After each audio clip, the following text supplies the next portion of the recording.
Hi everybody! Welcome back to 17 Carat K-Pop. 17 just released their Japanese compilation album, Always Yours, which does have some new material on it, new songs, and a corresponding new video for Ima, aka If the World Ends Tomorrow.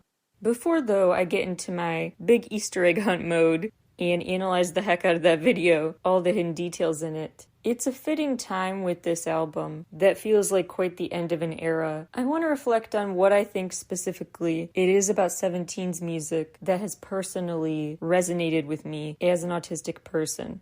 I will link in the description of this episode to some past writing I've done about being an autistic person, my powerful connection to music, how it helps me connect with the world around me at a deeper level than neurotypical people, etc. So I won't recap my backstory here, but I do think something about the way I have to navigate the world and the way 17 are navigating it, or at least writing about navigating it, the way they're characterizing things, and their music video characters, it all really hits home for me in a specific way. I'll try to explain what I mean, because I think the parallels between 17's storytelling and life as an autistic person are actually quite apparent if you're in my shoes. They're not actually a stretch.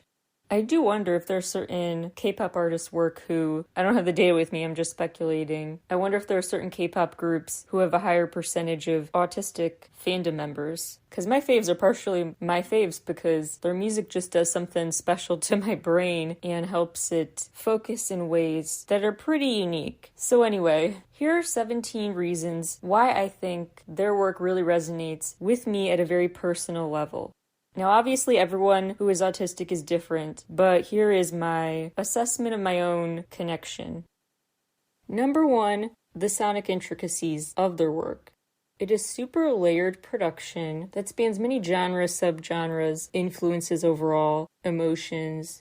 It's full of instrumentals, ad-libs, sound effects. There's so much to take in. I think that's why K-pop overall really does something for autistic people like me, because it's so much. It's consuming our minds. Our minds are usually working a million directions at once, but certain music just gets something to work in our brain, like flipping a switch, and gets us to focus really clearly on just the music and feel super in the zone, ready to go. Relatedly, number 2 on the list, the visual of it all.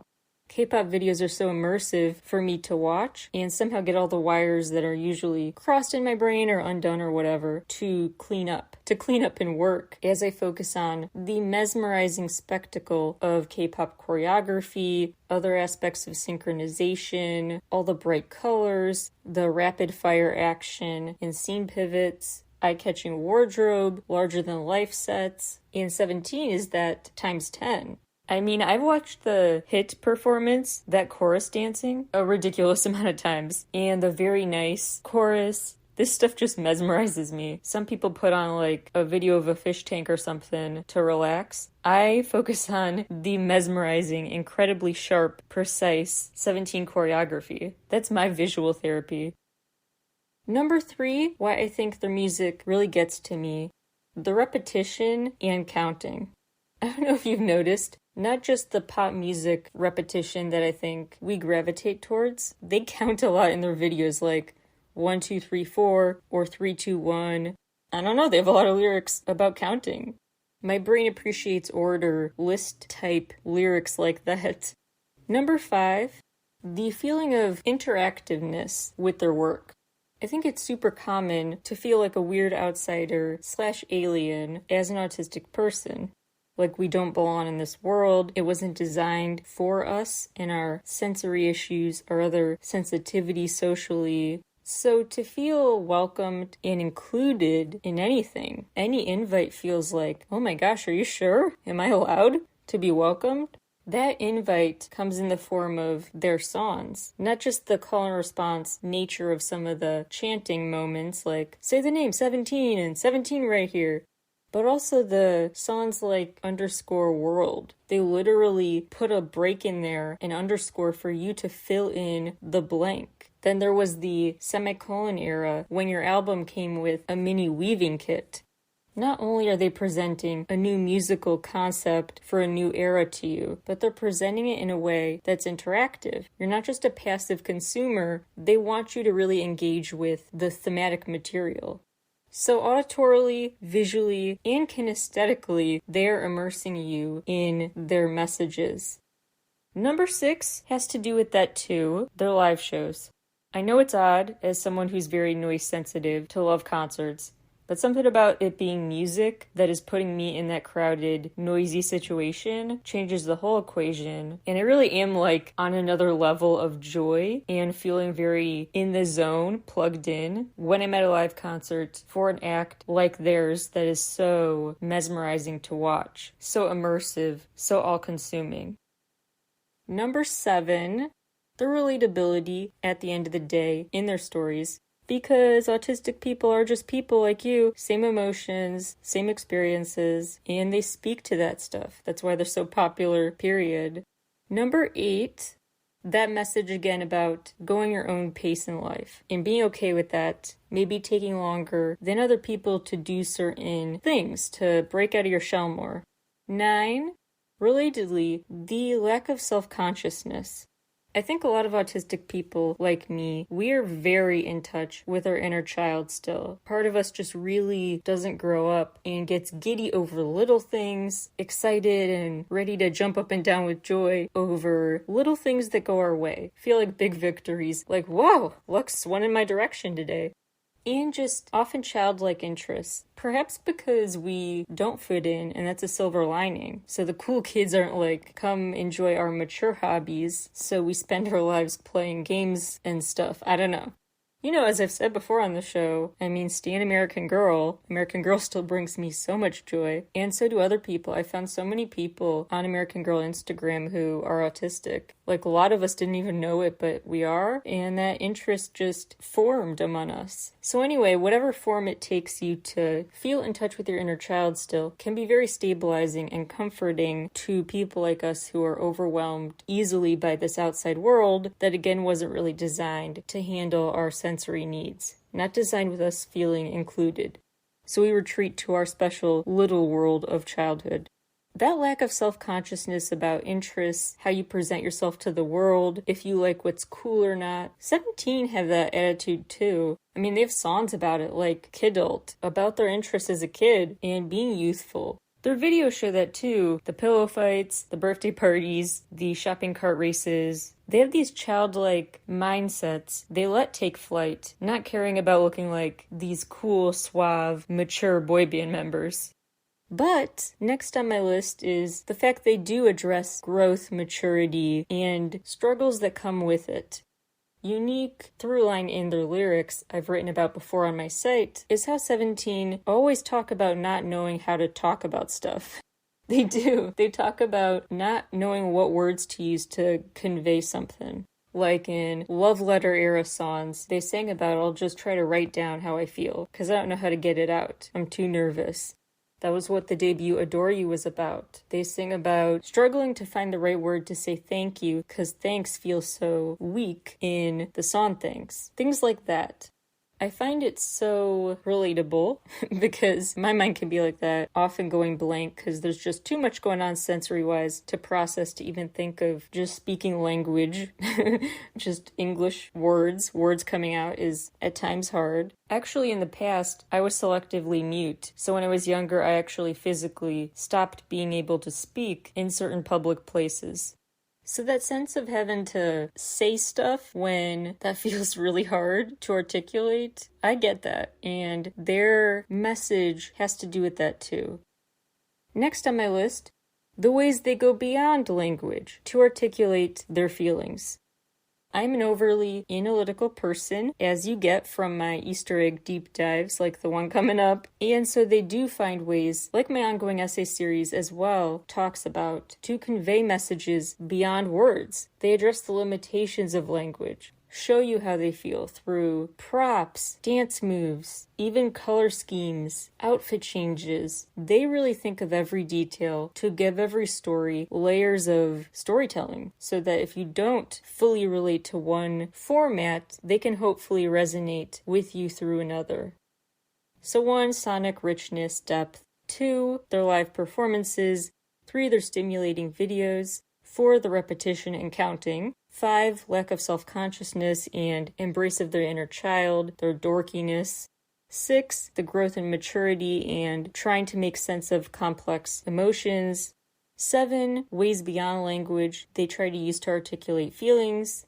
8, the chanting and other ways their work is inviting you to interact with them. It's not a passive audience situation. 9, the fact their stories are just so human, and we are human like anyone who's neurotypical too.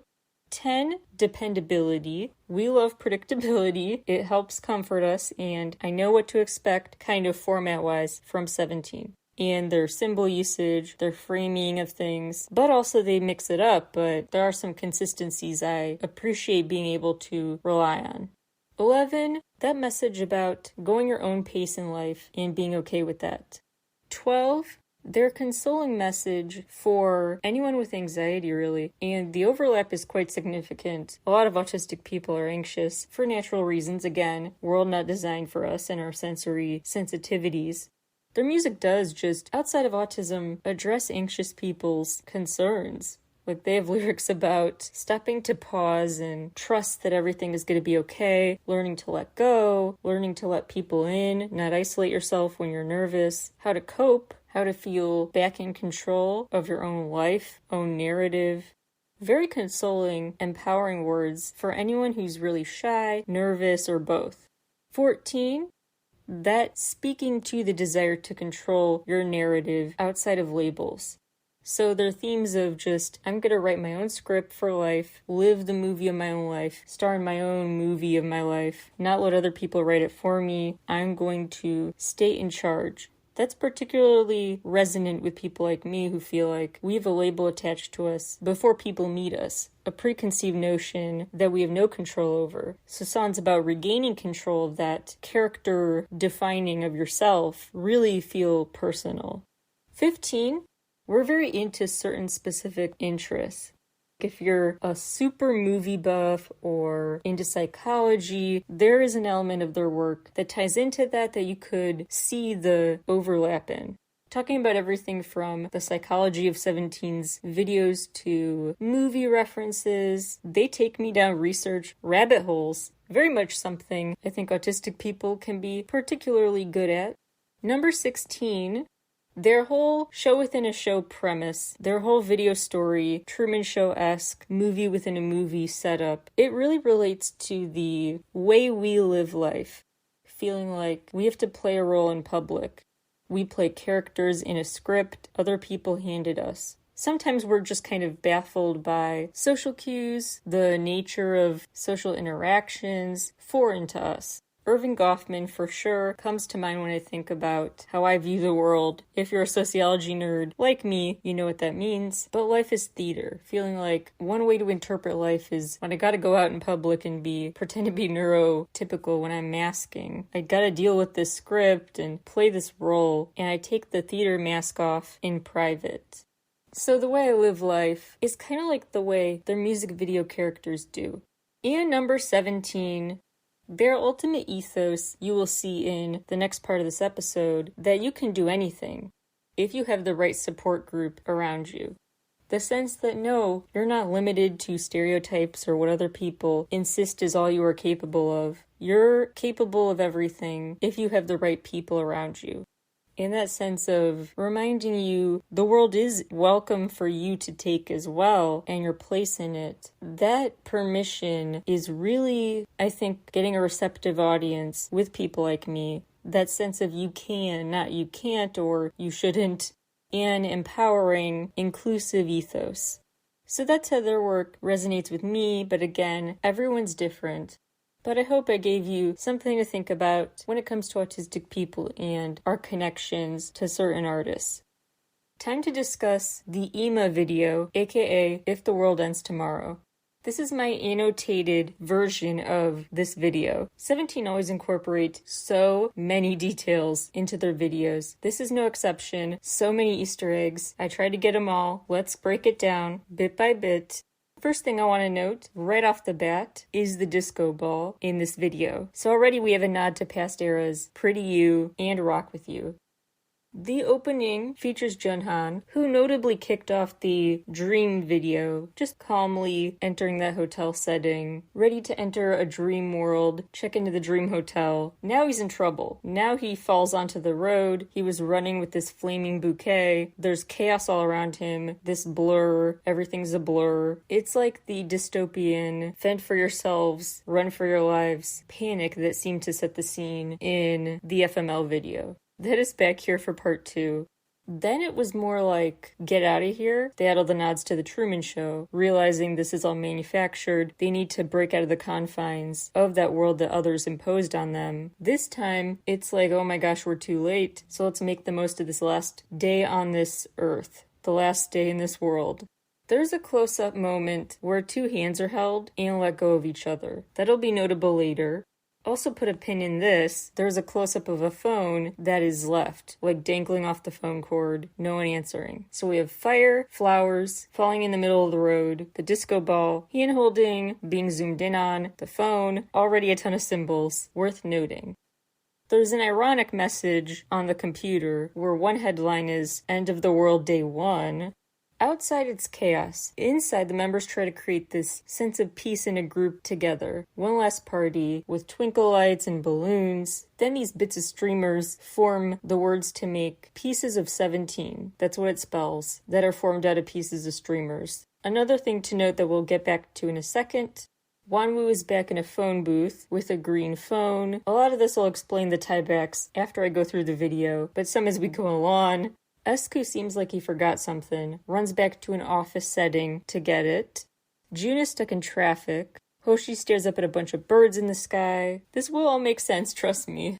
Esku does that pivotal move where he waits for the camera. He sets it up with a timer and then jumps in the group shot at the last minute. He's done that now. This is the 4th time, I believe, if we count the time he did it in 2D in that teaser video for Power of Love. Someone drew a smiley face out of fog in a window. That brought to mind the smile emoji video, DK's personal 13 Shadows series installment. Very pivotal series of individual symbolism-heavy videos we will revisit again in 1 second. There are Polaroids scattered on the ground outside, where the members are goofing off, just having a bubble party, a fight with hoses. Remember, in Getting Closer, there was also a key Polaroid picture, which has a parallel with this story because that showed like a countdown clock of sorts, an alarm clock, something about keep your eyes on the time is dwindling. They've repeatedly used paper plane symbolism. The paper airplane love letter concept, the paper airplane in the Face the Sun era teaser. Now Hoshi takes this flyer that shows the earth on fire and turns it into a paper airplane. Like, whatever, we're gonna make the most of this time, have some fun no matter what. So we've nodded to Ready to Love, the Face the Sun era, Getting Closer, the early love letter days, very nice with the combustion, you could say, the explosions. The clap era seems to be nodded to with the spark of electricity that forms in this glass ball, just as purple lightning lights up the sky. Green lightning was a big deal in clap. That started something. Now a spark has been lit by purple lightning. Remember that. As well as the fact there was also a lightning storm as part of the poster in the FML video. There's a nod back to the Adore You days, some other past eras too, where they've stood by white curtains. Now Woozy does. There are more meta details. There's a nod to Rock With You, the painted canvas image, and just the whole meta, how much of this is real questioning, alluded to when Dino holds these flowers, then walks away from a canvas that looked like it was just a flower field. So like it looked like he was amid a field of flowers, but he walks away, turns out it was a picture on the side of an RV. By the way, then the RV brings to mind past camping trip themed comebacks. They seem to be weathering out the storm by being sent back to this gymnasium, which feels very symbolic for several reasons at once. One is that the gym has 17's logo up top on the wall. Natural symbolism there. It's like they own the place. They have a special marker, a tribute to themselves. One is the fact they're going back to a Mansei-era location. It was also in home, so fittingly, they're back to trying to make themselves have a makeshift home amid chaos outside. They want calm amid a storm, and they go back to where the story began to get some closure and contentment. Then there's the fact white tents are lined up in the gym. So like a home within a home, and white tents were previously in Not Alone. There were tents in FML, Our Dawn is Hotter Than Day. Then there's the Boom Boom era, which seems to get a shout out with the notes. In this new video, DK walks up to a wall covered in sticky notes, and he picks up an encouraging one and smiles at it. Now he turns around and it looks like the scene changed and he's on a stage. Really symbolic that he found words of encouragement, a few words all he needed to feel ready to steal the show and come out of his shell. There was sort of a wall of notes in Boom Boom when they were in the office kind of studying what to do. The party props from past videos return. Streamers, confetti blasts, balloons from Attica, Ready to Love, twinkle lights from many past eras. The streamer structure that was even in Fear. They have a lot of party-themed symbolism, and confetti fills the air again as some of the members run down the aisles of this gym in the new video, pep rally style. The bright light behind the exit doors Wanwoo stands by really reminded me of the Doors to New Worlds and then Doors Within Doors Monsters Inc. style in Home. Checking off another part of their discography, this homage bingo card, there is the billboard like in Left and Right, and fireworks like in Oh My. Fireworks go off and there's a billboard that says The End. They nod back to FML again, with Hoshi and this room he's in, with clothing just kind of scattered, strewn about. Also the state of the clothes in the pickup truck in this new video. That was even lyrically brought into the story. In the song Dust, they talked about your clothes being piled up like your memories with a layer of dust that you cannot seem to shake no matter what. So a lot of symbolism with the dust. Clothes as a token, a physical token of a memory you can't donate, you can't feel like you can let go of. That tangible proof of their past in the form of outfits remains a part of their storytelling. Don't forget the black umbrella, too. In this new video, June has that. Previously, there was an umbrella in the Ash part of the Face the Sun teaser video, the highlight medley. So as they represented Ash, after the Ash, a new world was going to be created out of it. Now June is standing in that new world that's going to heck, or standing amid the remains on the last day of the old world, holding the same umbrella. Another left and right nod, and very nice. Not Alone too, with the 8 on the racetrack. Bikes are back. The end credits roll. The movie within a movie premise continues. And the action in this video can basically be summarized as running around, trying to make sense out of chaos, and a world in disarray that's falling apart. Before they get to the next world, what tokens are they going to take from this one that they need to salvage? They're revisiting past symbols as they plan to move on. And they seem to get direction, find out their next path through the sticky note wall and other indicators in the gym. They're going back home where the story began. It's ultimately, I think, it was the journey, not the destination message. Hence all the physical signs, memories of this journey. The strewn about clothes, revisiting other symbols from times they had to make a party out of something, the presence of fireworks. It's all about living in the moment. Solidified with Joshua's fortune that he gets from a fortune cookie. It says, bad luck today, do it tomorrow. The post-credit scene has a close-up of that same fortune where it was crossed out and rewritten to say, bad luck today, do it now. Like, do it anyway, because tomorrow isn't guaranteed. If you remember any symbol, I would say one of the biggest ones is the returning to the roots stuff, like going back to the gym and Esku doing that timer camera thing again. And the fact they had the streamer pieces that form those letters of pieces of us. Like, they're broken, but they're streamers. They're party supplies. They had a blast while it lasted. I would also note that some of them hang out with this boombox on the table. Wanwoo is interestingly by this boombox, and he's the one who beat up a boombox with a baseball bat in clap. So again, a symbol they're trying to kind of redo, have a do-over with. It's take 2, take 3, take etc. They're on a different take of filming this movie scene. If a lot of this doesn't make sense, remember the Truman Show, remember the dream within a dream, stuff we've talked about before, movie within a movie, meta concepts. I will link to actually my Truman Show 17 music video world connection essay in the description. So read that to get caught up. Also check out past episodes of 17 Talk, where I at length give the backstory. So let's see if they revisited every past 17 era. The Adore You era, Yep, the big white curtains, the birthday party vibe, the green screen-esque movie within a movie premise. How about the Monse era? Yep, especially with the school setting. The Pretty You era? Yep, with the disco ball, the party, the references to flowers we'll get to later, the love letter track about putting all your thoughts and throwing them off as a paper airplane. The Very Nice repackaged for the Love and Letter era is notable too. The confetti, the bikes. Now the Boom Boom era, yeah, all the flower references and the concept of journeys and running down an endless road, lyrical parallels there. And then in the Boom Boom video, they did quite a heist that is similar, and we'll talk about that again soon. The Don't Wanna Cry era, more so I guess you could say the connection is to that sense of solidarity and community, like we don't want to be here alone on our last day. So a little less direct. The Clap era, yes, the party, the lightning, the movie setup and movie premise. The Thanks era, about struggling kind of to articulate a better word for saying thank you, for expressing your gratitude to someone. One of the new songs touches on that quite a bit, about I wish I had better words for you, but you know what, never mind. Gestures, your presence is enough. I don't have to try to find the perfect words to define us or our relationship. It's kind of a waste of time. Basically, actions speak louder than words. The limitations of language have been something their music addresses, ironically, quite a bit. I've written about it in some Substack pieces before, and that definitely is a message they continue to revisit as they get older.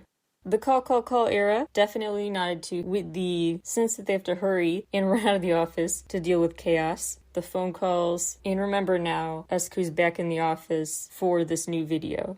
The You Make My Day era, yep, we got our Dawn is Hotter Than Day setup recreation, and the Oh My tie-ins with the party, the flowers. The You Made My Dawn era, check. With the home video, the Doors Within Doors, the Getting Closer video with the Polaroid.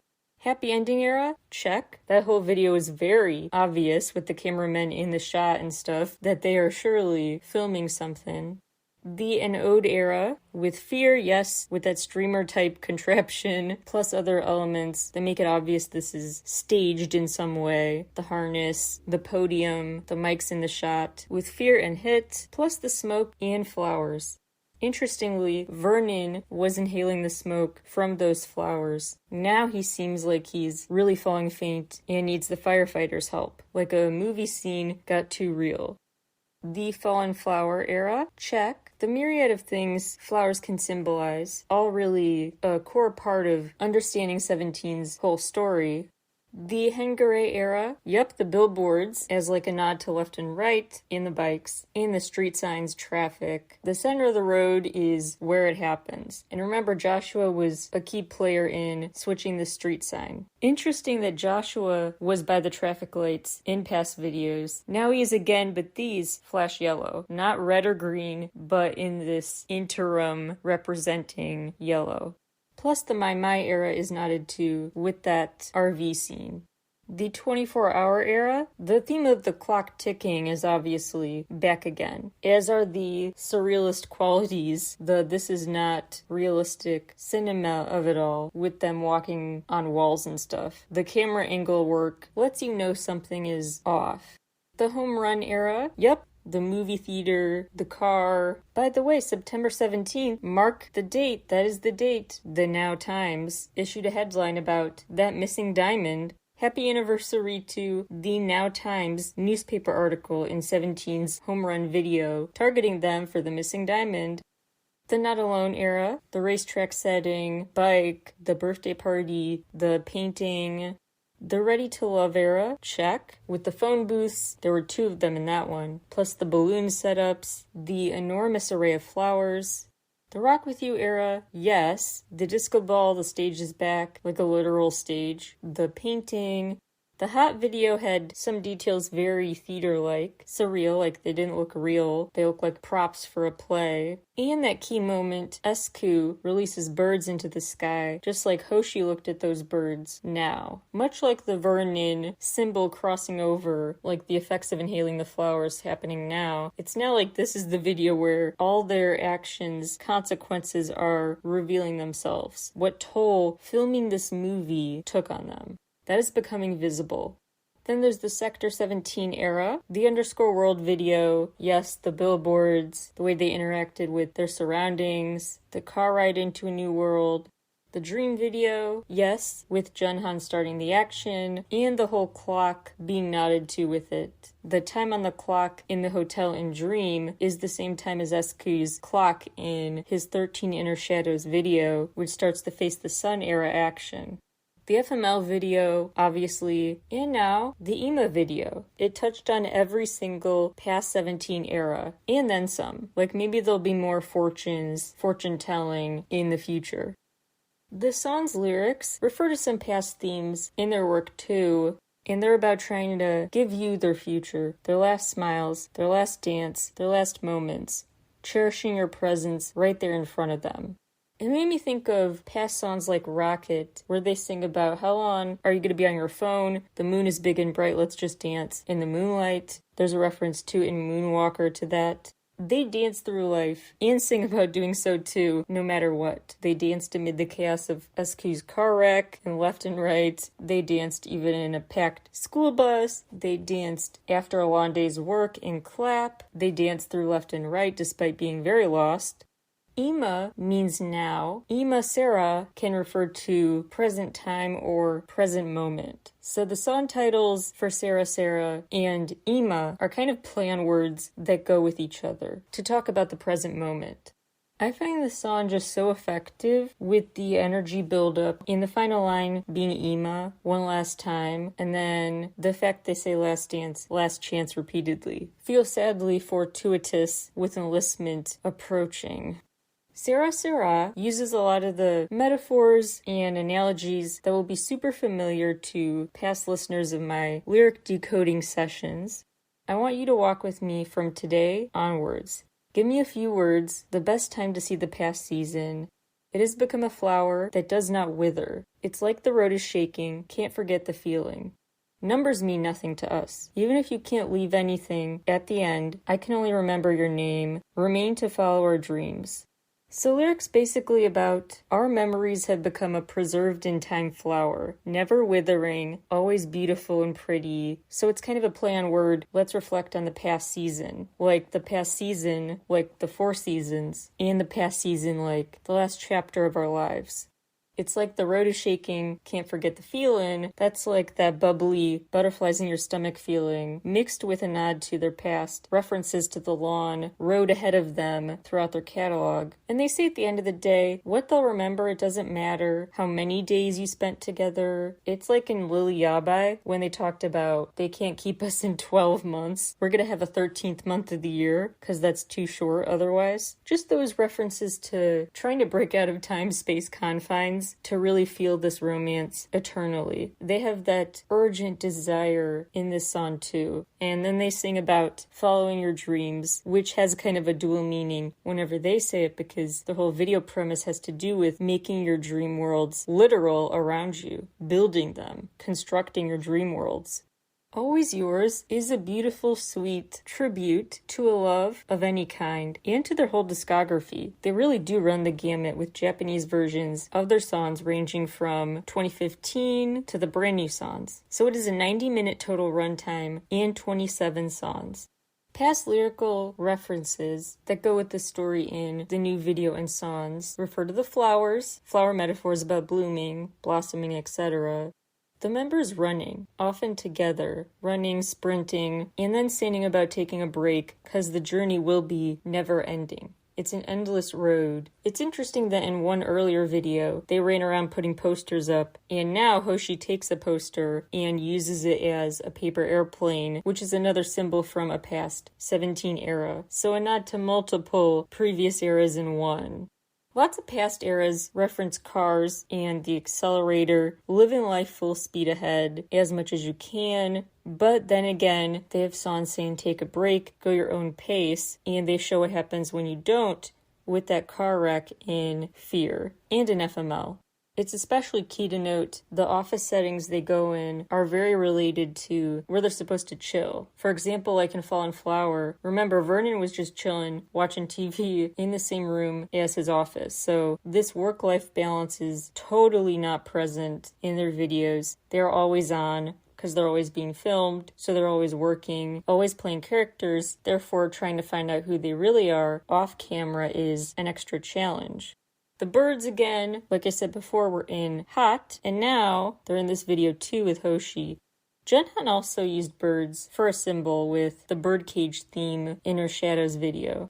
So now Junhan has the flaming bouquet, is in trouble after he had locked himself up in a life-size cage. And Hoshi now releases the birds. Again, it's like their actions are now unfolding, delayed, the results of what they did before. This is the video where all the chickens are coming home to roost.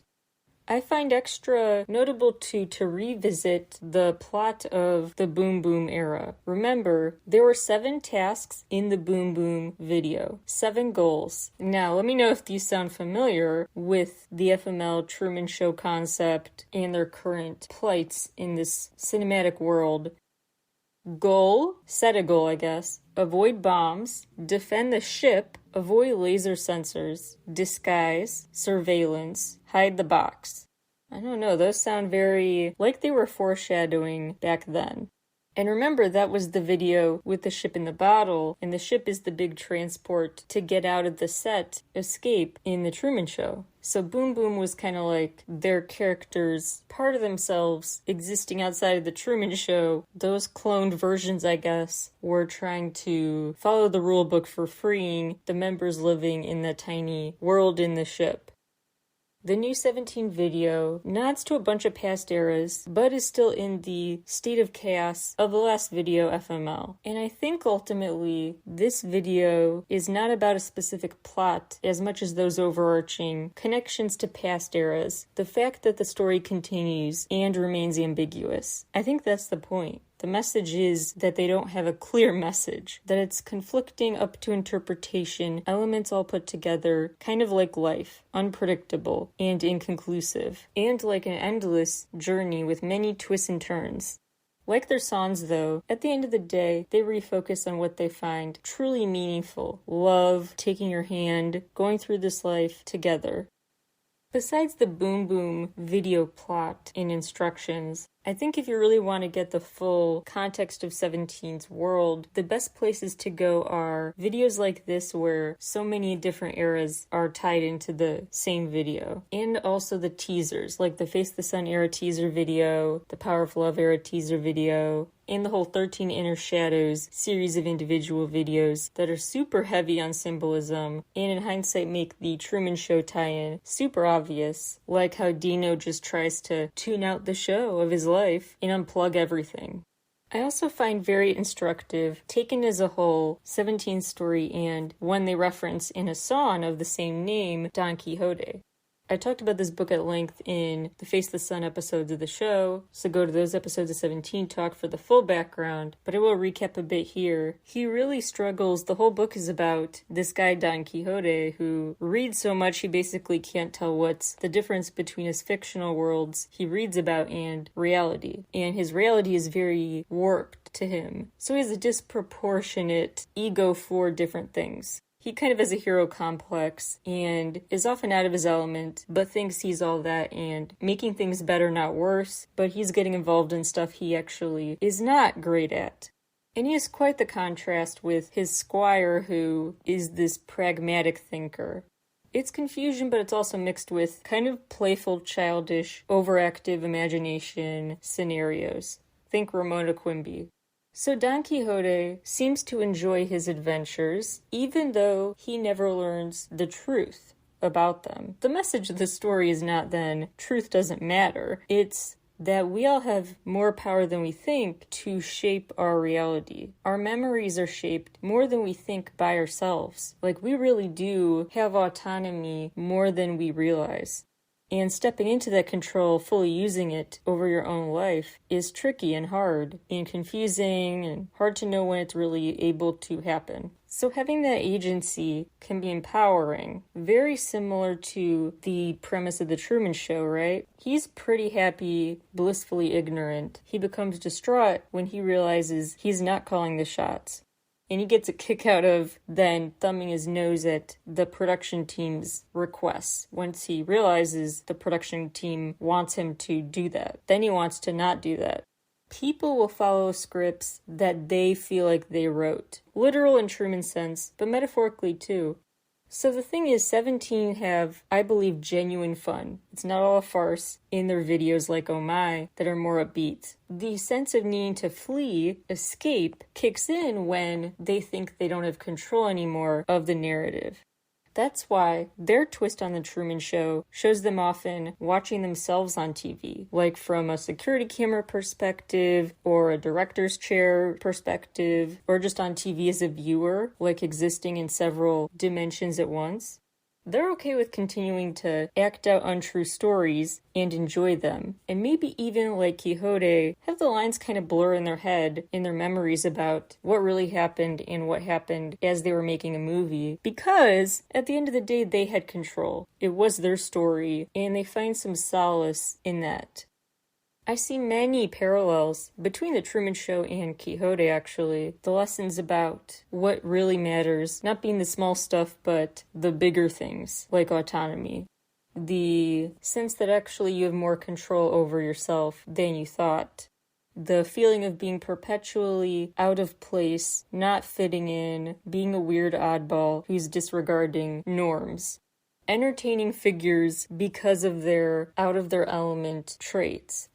Twists that add intrigue to his life that they don't regret. Truman doesn't regret love, just like the Squire says it added a lot of intrigue to his life, so he doesn't forget it or regret it. In Quixote, they talk about the Lord gave us freedom, like free will is a human right. And then you have people who don't have those inner child connections still, that endless imagination, like the pragmatic Squire who, at the end, spoiler alert, Quixote is dead in his arms. So at that moment, it's super representative. You've got this stricter guy, this pragmatic thinker, holding the embodiment of a boundless lover who did not know time or space constraints on his love, on his imagination, on his sense of reality. He created a reality that was limitless in his mind, and that was enough. So the dreaming big and dreaming endlessly ethos, super similar to 17's work. So they don't regret, I think, being a part of a Truman Show of their own, because they've always also been behind the scenes. When they start to feel like, I gotta get out of here, these consequences are just too much to bear, that's when they're no longer calling the shots. The personalized nature of reality is a key part of all of these stories. The inner worlds we create in our heads and our power to bring those to life, that is the ultimate story. And then 17 take it further and make sure to include other people. A sense of community, love, friendship in the worlds they're creating. So they take stories like Don Quixote about dreaming big, stories like The Truman Show about questioning what autonomy even means, merge them and add on to it for something I would argue is even better, which is about rewriting the script of your life to your liking in a way that is super unencumbered by social norms, expectations, labels, prioritization of what doesn't actually matter. After all, in these new songs, they sing about following and staying in your dreams, not knowing a set number of days you can do that. But like in Lily Yabai, when they were singing, Father Time Can't Stop Us, we are entering a 13th month of the year. They are dreaming limitlessly while making sure they do so with love and the desire to let others in, always top of mind. They're creating unforgettable memories with each other, where they find their sense of home and, ironically, agency. The Ima video, how much it's like FML, where it's a nod to The Truman Show and this is all a movie, or how much it's the real end of the world, that doesn't matter to them. That distinction doesn't matter. What matters to them are that they spend this day, whether it's on the movie set or in real life, with you, with their love. That sense of prioritizing, respecting your very human emotions like love over less abstract, more artificially created concepts like a successful day, less social, less groupthink related pursuits. That's where their focus is. They're on a higher level, thinking-wise is basically it. Overall, I find it a very astounding job that they continue to do, making you reflect on independence, but also community, of letting love in, of feeling free to live at your own pace, in your own way, not just without limitations, but with the assuredness that you're in the director's chair. So you have the power to rewrite what those limitations even are in the first place. Quixote, Truman, these characters can soak in and enjoy the present moment, but 17 even more so because they're equipped with the knowledge that they can rewrite the next present moment to make another blissful present moment. I have even more ruminating I could do about this super meaningful new era for them, but I'm gonna cap it off here for now. Stay tuned to Substack, I may have more there, as usual. But I am curious what your thoughts are, and it is, of course, always super up to interpretation. These are just my takeaways, so feel free to share your own takes with me. Thanks for tuning in, and I will talk to you all again very soon. Bye, everybody!